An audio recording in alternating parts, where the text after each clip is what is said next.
नहीं है कि आज पढ़ा फिर 10 दिन नहीं पढ़ा। प्रश्न क्या है कि नियमित कौन पढ़ता है। पूज्य गुरुदेव लिखते हैं साथियों कि स्वाध्यायशील व्यक्ति मन ही नहीं आत्मा का भी सफल चिकित्सक होता है। स्वाध्याय से उपार्जित ज्ञान द्वारा वह आत्मिक व्याधियों को जान लेता है और उसका निदान निर्धारित कर लेता है। निदान खोज लेने पर उपचार सहज ही हो जाता है। कहा था ना, अपनी खोज। तो अपनी खोज यदि करनी हो तो उसके लिए सबसे उत्तम माध्यम क्या है? स्वाध्याय ही है। बिना स्वाध्याय के साधना नहीं हो सकती। पूज्य गुरुदेव ने लिखा है कि मन को कुविचारों और दुर्भावनाओं से बचाए रखने के लिए जीवन में स्वाध्याय और सत्संग की व्यवस्था बनाए रखना है। अगर स्वाध्याय का और सत्संग का ये प्रतिदिन जीवन में संपुट लगा रहे, गीता कहती है कि स्वाध्यायाभ्यसनम चैव वांग्यम तप उच्यते। जो स्वाध्याय करता है ना, उसकी वाणी पवित्र हो जाती है, क्योंकि स्वाध्याय करेगा तो अच्छे शब्दों का अध्ययन करेगा, और अच्छे शब्दों का अध्ययन करेगा तो अच्छे शब्दों का ही उच्चारण करेगा, और स्वाध्याय से उच्चारित शब्द उसकी वाणी को पवित्र बना देते हैं। इसलिए स्वाध्याय से बड़ा कोई तप नहीं है, स्वाध्याय से बड़ी कोई साधना नहीं है।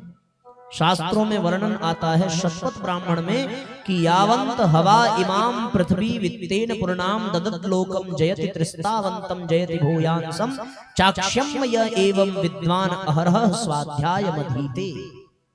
कि इस धनधान्य पूर्ण समस्त पृथ्वी का दान करने से जो पुण्य प्राप्त होता है, उसका तिगुना पुण्य अथवा और भी अधिक अक्षय पुण्य उस पुरुष को प्राप्त होता है जो प्रतिदिन स्वाध्याय करता है।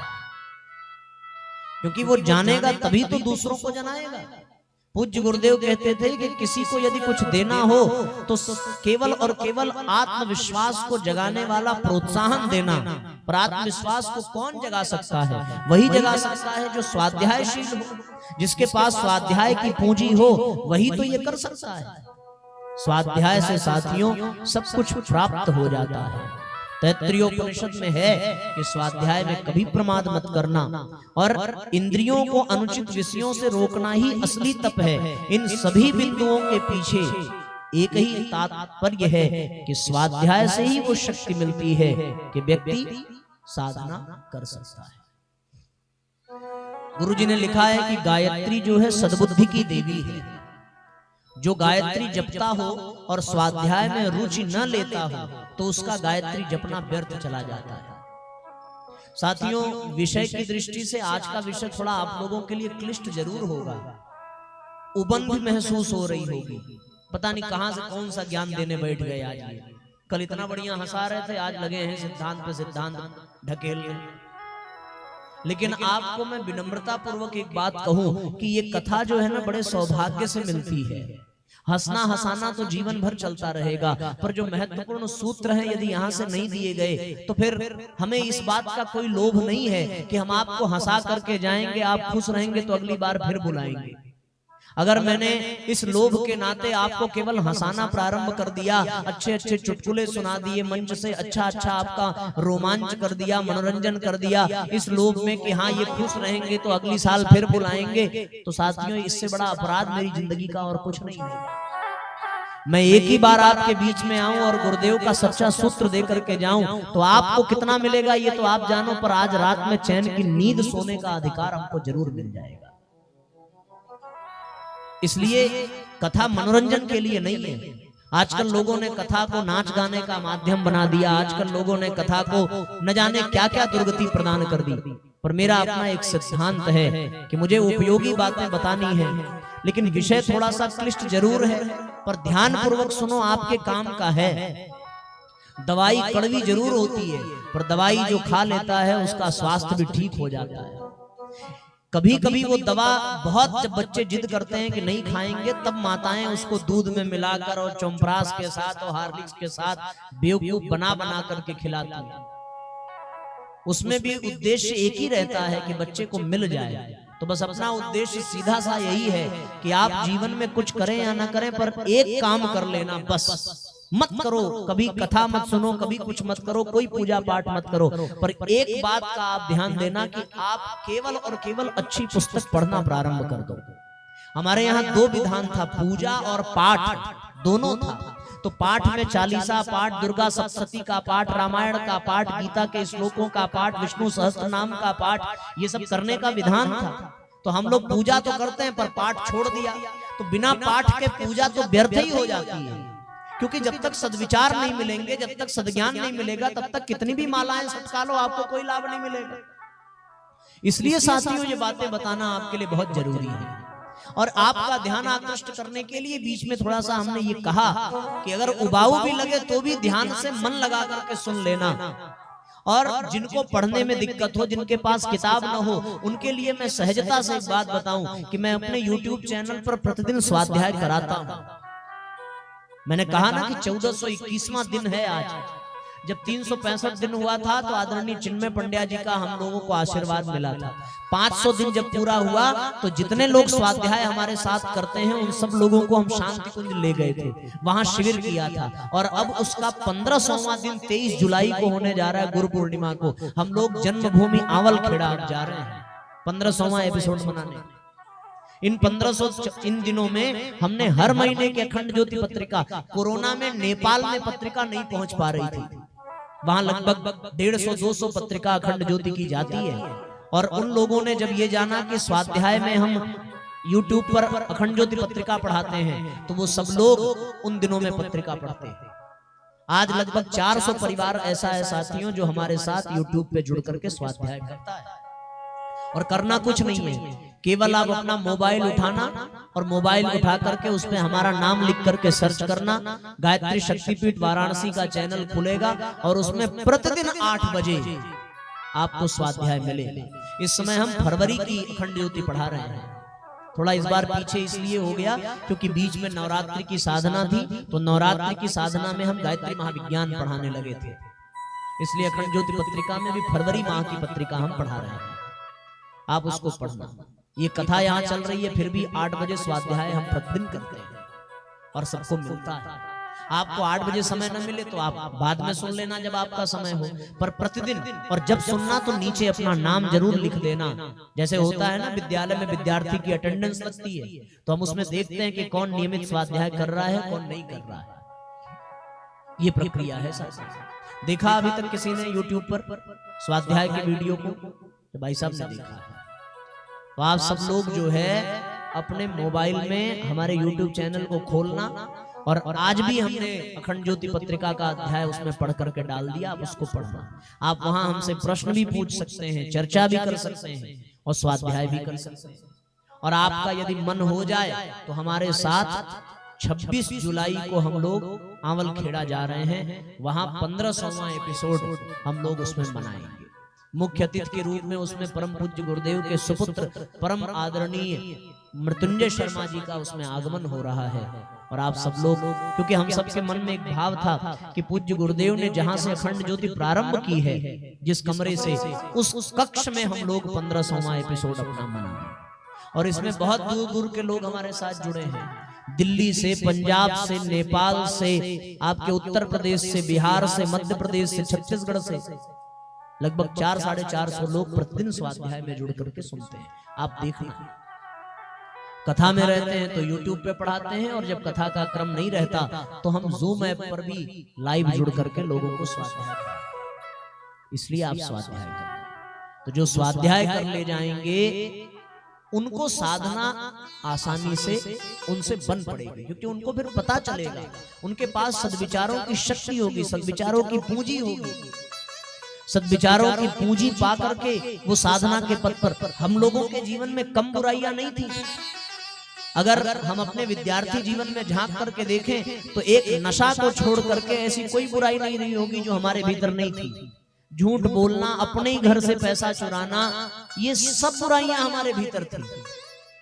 माँ बाप जब अखंड ज्योति पढ़ने को कहते हम लोगों को, तो हम लोग झूठ बोल देते कि हाँ पढ़ लिया। हर रविवार को उस दिन DD1 पर पिक्चर आती थी, केवल संडे को ही।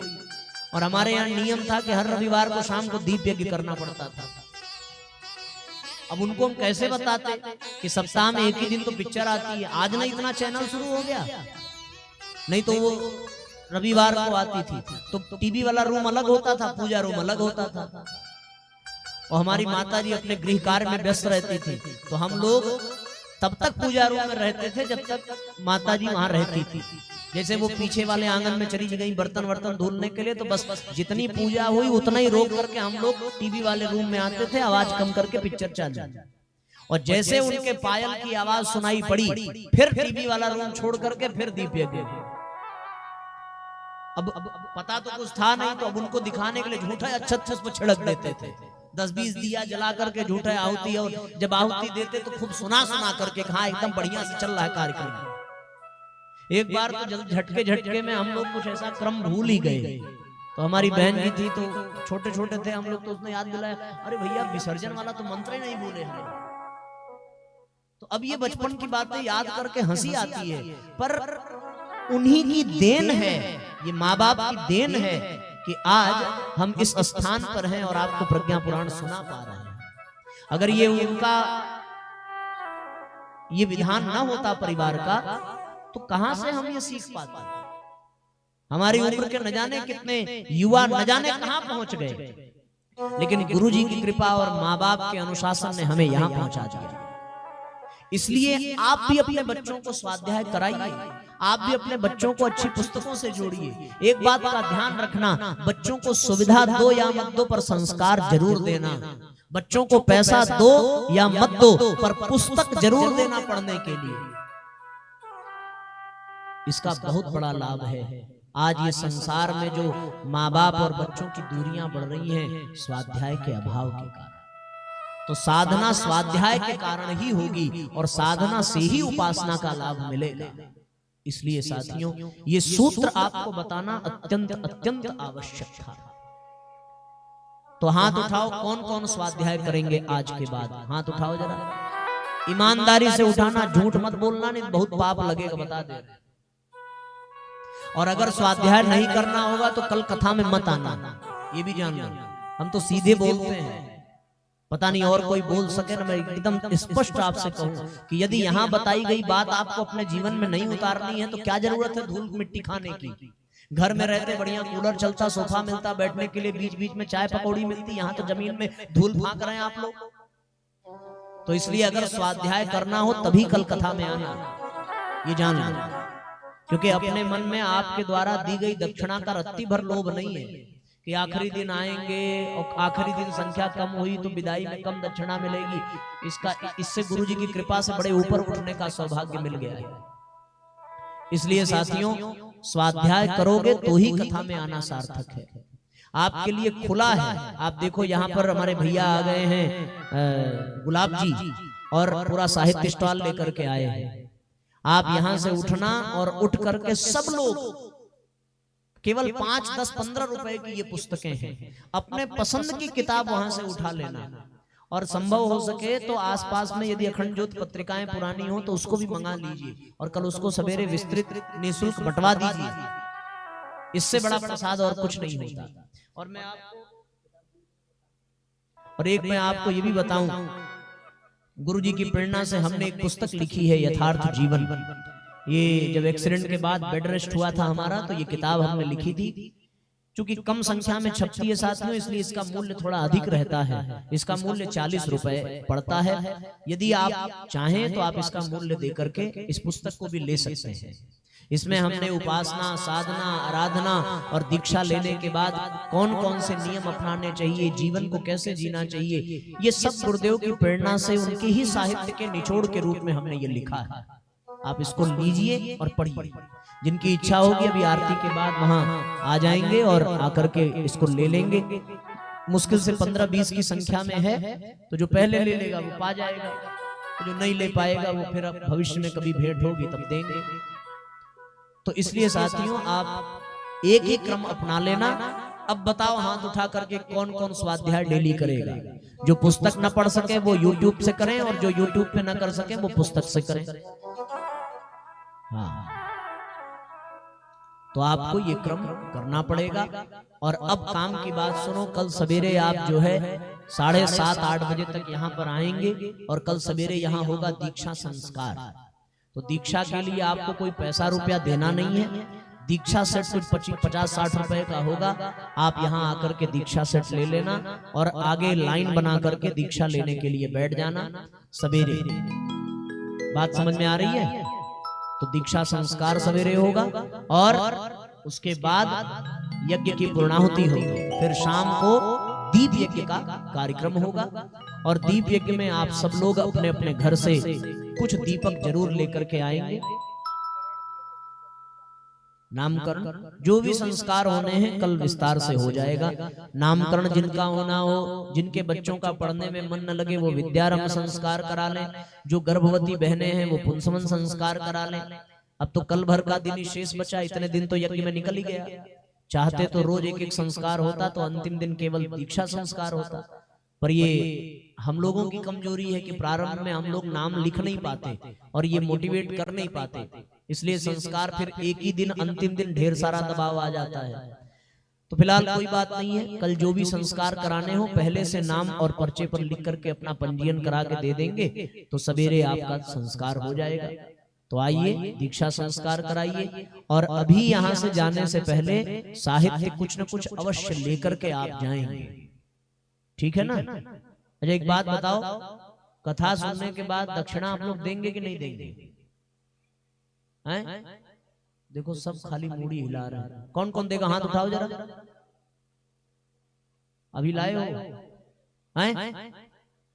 जो लोग अभी लाए हो वो अभी दे सकते हैं आज, तो कल समय नहीं रहेगा। हो तो जेब में से निकाल लो, देखे कितना दोगे। मजाक नहीं कर रहे हैं, सही कह रहे हैं भाई। कथा सुनने के बाद देना चाहिए कि नहीं देना चाहिए? सही सही बताओ। आज तक तो आपने कुछ दिया नहीं, तो कम से कम आज दे दो।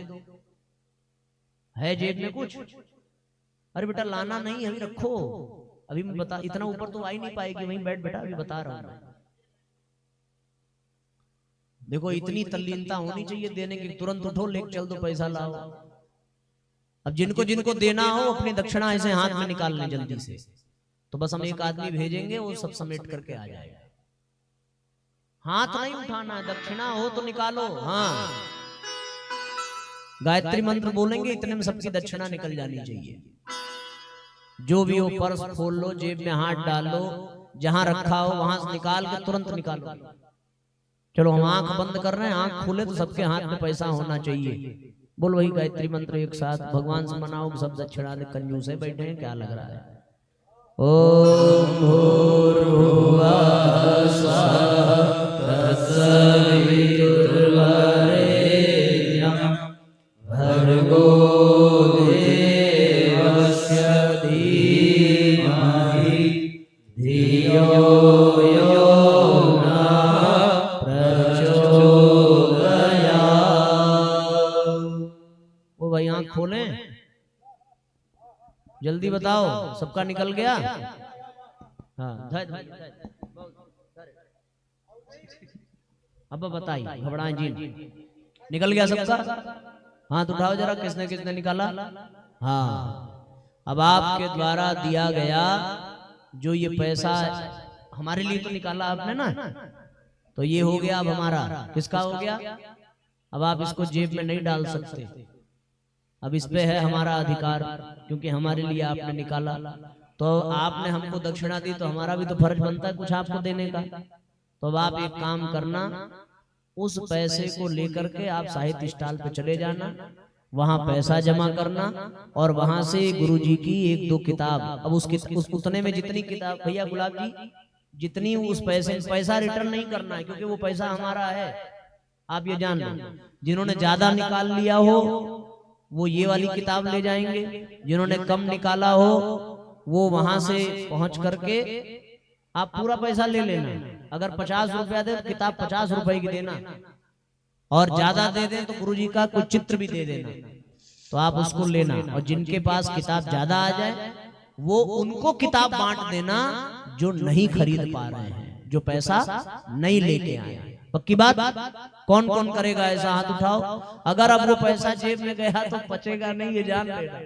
क्यों? क्योंकि हमारे आप कर्जदार हो जाओगे। समझ गए ना? हो जाओगे आप कर्जदार, तो आप यहाँ से आरती के बाद उठना और वो उतने पैसे में साहित्य लेना और लेकर के आप जो है उसको आगे बढ़ जाना और प्रतिदिन पढ़ना। घर में ले जाके अगरबत्ती मत दिखाना गुरुजी के साहित्य को, आपको प्रतिदिन पढ़ना है और पढ़ करके अपने जीवन में उसको धारण करना है। पक्की बात? कौन कौन करेगा हाथ उठाओ जरा।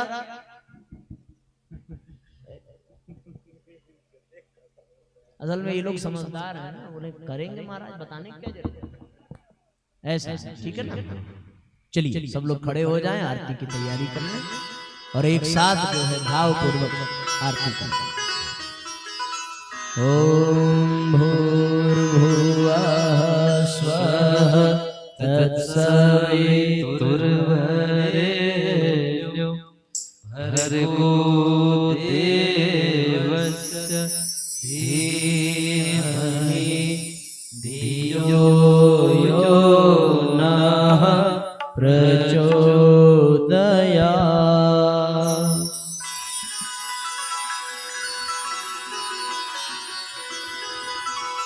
आरती श्री प्रज्ञा पुराण की, आरती श्री प्रज्ञा पुराण की, युग दृष्टा के दिव्य ज्ञान की, युग दृष्टा के दिव्य ज्ञान की, जन पीड़ा से हो संवेदित, जन पीड़ा से हो संवेदित, थे देवर शिव कल उद्वेलित, देवर शिव युग जिस पीड़ा से है पीड़ित, की श्री विष्णु समक्ष निवेदित, पीड़ा युग के विकल प्राण की, पीड़ा युग के विकल प्राण की, आरती श्री प्रज्ञा पुराण की, आरती श्री प्रज्ञा पुराण की, दीन दयाल दुखी जन जन है, दीन दयाल दुखी जन जन है, दयतापों से तापित मन है, दयतापों से तापित मन है, दूषित हुआ मनुज चिंतन है, दूषित हुआ मनुज चिंतन है, विकृत होता जन जीवन है, विकृत होता जन जीवन है, युक्ति व्यताएं आप त्राण की, युक्ति व्यताएं आप प्राण की, आरती श्री प्रज्ञा पुराण की, आरती श्री प्रज्ञा पुराण की,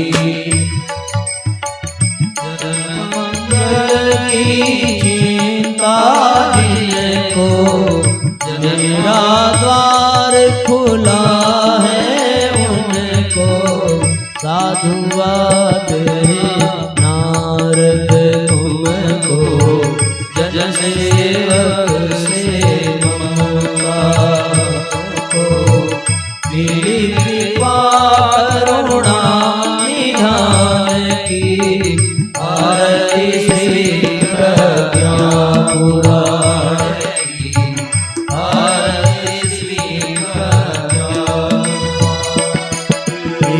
हो श्रद्धा से युक्त पढ़े जो, हो श्रद्धा से युक्त पढ़े जो, जीवन में आचरण करे